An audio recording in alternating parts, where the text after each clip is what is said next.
باللہ من الشیطان الرجیم بسم اللہ الرحمن الرحیم یا ایہا الذین آمنوا لا تأکلوا الربا اضعافا مضاعفہ، اے ایمان والو دگنا چگنا کر کے سود کو نہ کھایا کرو، واتقوا اللہ اور اللہ سے ڈرا کرو، لعلکم تفلحون تاکہ تم کامیاب ہو جاؤ، فلاح پا سکو۔ غزوہ احد کے ساتھ ربا کے معاملے کا تعلق یہ ہے کہ مشرکین نے بدر میں شکست کھانے کے بعد احد کی تیاری کے لیے سود پر قرضے تک پکڑے اور احد کی تیاری میں کوئی کسر باقی نہیں چھوڑی۔ مسلمانوں کے ذہنوں کے اندر بھی یہ خیال آ سکتا تھا کہ ہم بھی تیاری کرنے کے لیے یہی راستہ اختیار کریں، قرض لیں، اگرچہ وہ سود پر ہی ملتا ہو تو لے کر جنگ کی تیاری کریں۔ اس پر اللہ رب العزت نے فرمایا کہ سود یہ ٹھیک نہیں ہے، یہ کامیابی کا راستہ نہیں ہے۔ اور بعض حضرات کا خیال یہ بھی ہے کہ چونکہ مشرکین نے مسلمانوں پر ظلم بہت کیا تھا، آمنے سامنے جنگ ہوتی ہے، جنگ میں بہادر شہید ہوتے ہیں اور قتل ہوتے ہیں، اس حد تک تو ظاہر ہے کہ دونوں فریق پوری کوشش کرتے ہیں، لیکن انہوں نے جو ناک کان کاٹنے اور اسی طرح کلیجے نکالنے دل نکالنے تک جیسی حرکتیں کی، یہ بڑی نازیبا اور تکلیف دہ حرکتیں تھیں۔ تو مسلمانوں کے جی میں بھی یہ احساس پیدا ہوا کہ ہم بھی ان کے ساتھ اسی طرح کا معاملہ برتیں۔ تو اللہ رب العزت نے بتا دیا کہ نہیں، مسلمانوں کے لیے یہ ٹھیک نہیں ہے۔ تو اس لیے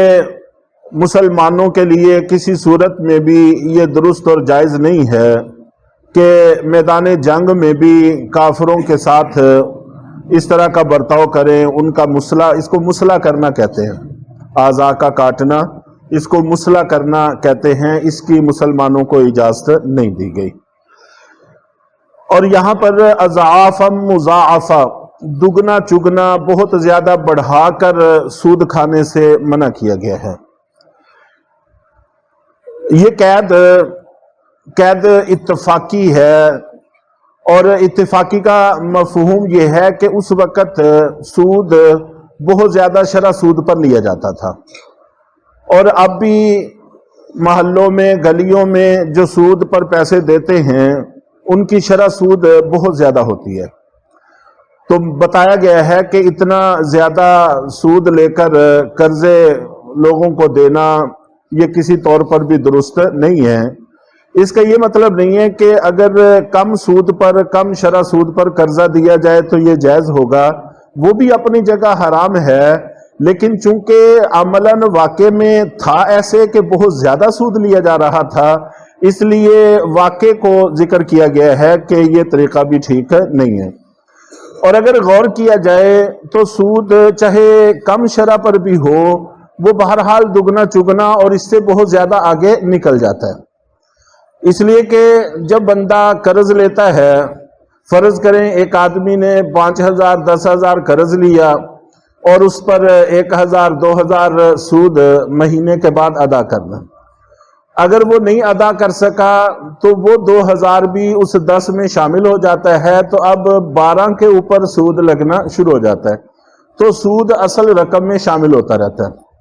تو یوں ایک ایک رقم پر کئی کئی دفعہ سود داخل ہوتا رہتا ہے، تو یہ اضعاف مضاعفہ ہی ہو جاتا ہے۔ اور اسی طرح جیسے ہی کچھ وقت گزرتا ہے تو رقم اتنی زیادہ ہو جاتی ہے کہ اب اس کی ادائیگی کی بھی کوئی شکل باقی نہیں رہتی۔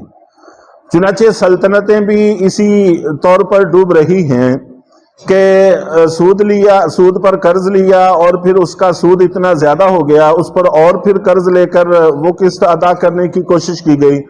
پھر یوں کرتے کرتے سود در سود قرض اتنے زیادہ ہو گئے ہیں کہ اب اس کی ادائیگی کی کوئی سبیل سلطنتوں کے پاس بھی باقی نہیں رہی۔ تو اللہ رب العزت نے پہلے ہی قدم پر اس سے روکا ہے کہ یہ طریقہ کار ٹھیک نہیں ہے۔ تو امت مسلمہ کو ایسے ہی ہونا چاہیے کہ جس وقت سب سے پہلے سود لینے کے لیے یہ عیاش لوگ نکلے تھے، اگر اسی وقت ان کے ناک میں دم کیا جاتا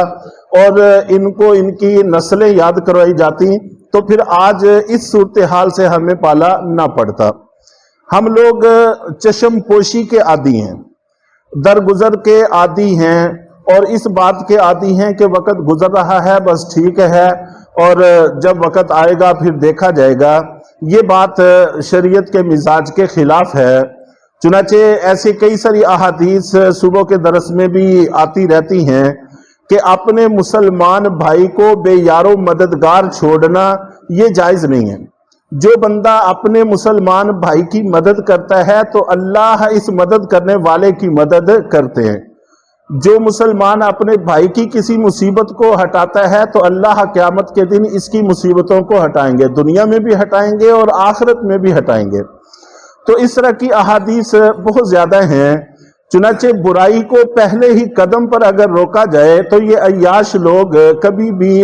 ملکوں کو، سلطنتوں کو اس حالت تک پہنچانے میں کامیاب نہ ہو سکیں۔ شیخ سعدی رحمۃ اللہ علیہ کا واقعہ اس حوالے سے براہ راست تو اس موضوع سے متعلق نہیں ہے، لیکن بات سمجھنے کے اعتبار سے اچھا واقعہ ہے، اچھی مثال ہے۔ شیخ سعدی رحمۃ اللہ علیہ بہت بڑے اللہ کے ولی ہوئے ہیں اور ان کی کتابیں فارسی میں بڑی حکمت بری کتابیں تصور کی جاتی ہیں، جن میں سے گلستان اور بوستان بہت زیادہ معروف اور مشہور کتابیں ہیں، درس نظامی میں بھی پڑھائی جاتی ہیں۔ تو سیاحت ان کا کام تھا، چلتے پھرتے رہتے تھے اور پھر حکمت اور مصلحت کی جو چیزیں دیکھتے ان کو اشعار میں بیان کرتے۔ تو ایک دفعہ یہ سفر پر تھے کہ اتفاق سے ان کے پیچھے کتے پڑ گئے اور سردی بڑی شدید تھی، اتنی شدید سردی تھی کہ جیسے برف کا سما تھا، اور آپ جانتے ہیں کہ ایسے میں جو شبنم پڑتی ہے تو یہ ڈیلے پتھر وغیرہ یہ ایک دوسرے سے جڑ جاتے ہیں، جم جاتے ہیں۔ تو انہوں نے ان کتوں کو بھگانے کے لیے پتھروں کو ہاتھ ڈالا، جس پتھر کو بھی ہاتھ ڈالے وہ اکھڑتا ہی نہیں تھا، برف کی وجہ سے، شدت سردی کی وجہ سے جڑے ہوئے تھے۔ تو اس وقت انہوں نے بڑا عجیب جملہ کہا کہ کیسے عجیب لوگ ہیں کہ کتوں کو تو کھلا چھوڑا ہوا ہے اور ڈیلوں کو پتھروں کو باندھا ہوا ہے، تو ہم نے بھی ان بدماشوں کو کھلا چھوڑ دیا اور اپنے جو شریف لوگ تھے ان کو باندھ دیا ہے، ان کو بے دست و پا کر دیا ہے، تو پھر اس کے نتائج ہم بھگت رہے ہیں اور بھگتتے رہیں گے۔ تو بہرحال جس کو باندھنے کی ضرورت تھی اس کو باندھنا چاہیے اور جس کو کھولنے کی ضرورت تھی اس کو کھولنا چاہیے۔ جب اس کے برعکس کریں گے تو پھر تباہیاں اسی طرح آئیں گی۔ تو بہرحال اللہ تعالیٰ نے بتایا ہے کہ سود کسی طور پر بھی درست نہیں ہے، یہاں تک کہ جنگی تیاری کے لیے بھی اگر اس کی ضرورت پڑ جائے تو اس کی گنجائش نہیں ہے، چاہے جائے کہ عام حالات میں۔ وَاتَّقُوا اللَّهَ لَعَلَّكُمْ تُفْلِحُونَ، اور اللہ سے ڈرو تاکہ تم فلاح پا جاؤ۔ فلاح پانے کا صحیح راستہ وہ اللہ کا ڈر ہے، تقوی ہے، اس سے فلاحیں آیا کرتی ہیں، اس سے کامیابیاں نصیب ہوا کرتی ہیں۔ چنانچہ حضرت عمر بن خطاب رضی اللہ تعالی عنہ کا وہ معروف اور مشہور واقعہ اس بات کی بڑی عکاسی کرتا ہے کہ ایک دفعہ ہرقل جو روم کا بادشاہ تھا اس نے کچھ صحابہ کرام کو قید کر لیا۔ تو حضرت عمر بن خطاب رضی اللہ تعالیٰ عنہ کا زمانہ تھا، ان کو اطلاع ملی، انہوں نے ہرقل کو خط لکھا اور اس میں لکھا کہ میرے کچھ لوگ نبی پاک صلی اللہ علیہ وسلم کے ساتھی تمہاری قید میں ہیں، جیسے ہی تمہیں یہ میرا خط ملے تم فوراً ان کو رہا کر کے میری طرف بھیج دو۔ اگر تم نے کوتاہی سے کام لیا تو پھر یاد رکھنا کہ میں تمہارے خلاف ایسا لشکر تیار کر چکا ہوں جس کو اللہ کے ذکر سے نہ تجارت روکتی ہے نہ زراعت روکتی ہے۔ اب ہرقل وہ بھی میدان جنگ کا آدمی تھا، اور اس نے بڑی چالاکی کے ساتھ ایک فاتح قوم فارس کو کچھ ہی عرصے میں زیر کر لیا تھا۔ وہ بھی ایک قابل تفصیل بات ہے اور قابل ذکر بات ہے۔ تو میدان جنگ کا آدمی تھا۔ حضرت عمر بن خطاب رضی اللہ تعالیٰ عنہ بھی میدان جنگ کے آدمی تھے، لیکن دونوں ہی سمجھتے تھے کہ کامیابیوں کا راستہ کون سا ہے۔ یہ نہیں کہا کہ ان کے پاس اتنے بڑے بڑے ہتھیار ہیں، توپیں ہیں اور ٹینک ہیں اور یہ ہے اور وہ فولادی افواج ہیں، بلکہ یہ کہا کہ وہ نیک اعمال پر ایسے کاربند ہیں کہ ان کو اس سے کوئی چیز بھی روکنے والی نہیں ہے۔ تو فلاح کا راستے یہ ہیں، وَاتَّقُوا النَّارَ الَّتِي أُعِدَّتْ لِلْكَافِرِينَ، اور اس آگ سے ڈرو جو کافروں کے لیے تیار کی گئی ہے۔ تو اللہ تعالی ہم سب کو حق بات سمجھ کر اس پر عمل کی توفیق عطا فرمائے۔